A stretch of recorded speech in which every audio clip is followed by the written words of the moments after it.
Hi everyone, we're going to go ahead and work on some of these problems from chapter 14 and 15 from our book that are from the IB past papers.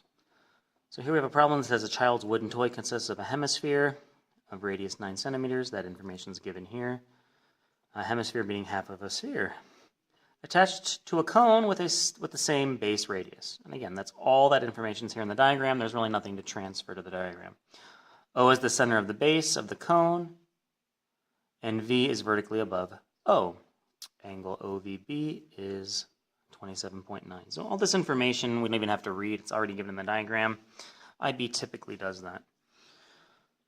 Part A says calculate the height of the cone. All right, so what we have here is we have a triangle. They're kind of put in this is a right triangle. And so the question we have is we want to find the height, which I'll mark as x. So what trigonometric operation relates the opposite side to the adjacent side? Well, that would be tangents. The tangent of our angle, 27.9 degrees, is equal to the opposite side, 9, over the adjacent side, x. We need to solve this equation for x.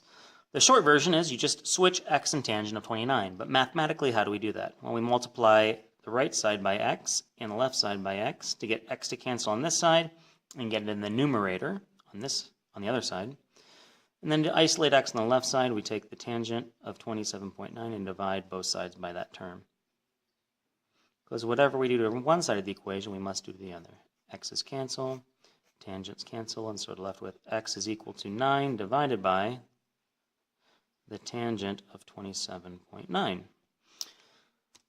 Make sure our calculator is in degree mode already. 9 divided by the tangent of 27.9 equals 16.998, rounding to 3 significant figures, 17.0 units centimeters. So that's the height, and we have to place that value down here in our answer box.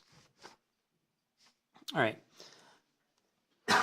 Next part, and this is the bigger part worth 4 points, says calculate the volume of the wood used to make the toy.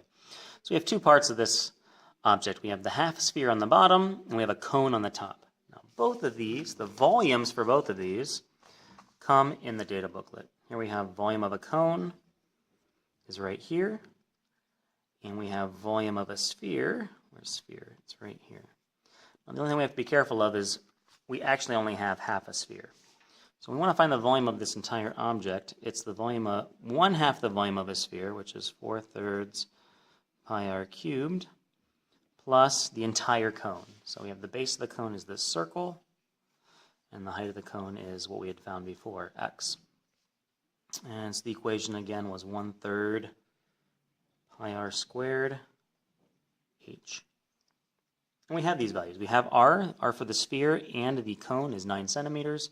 The height of the cone we found to be 17.0. Just plug these numbers in.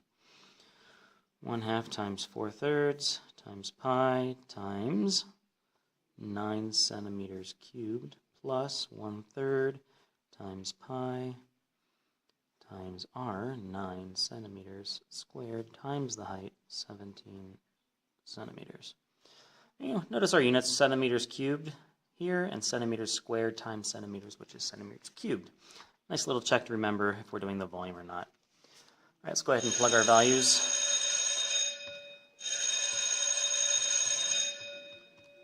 into our calculator.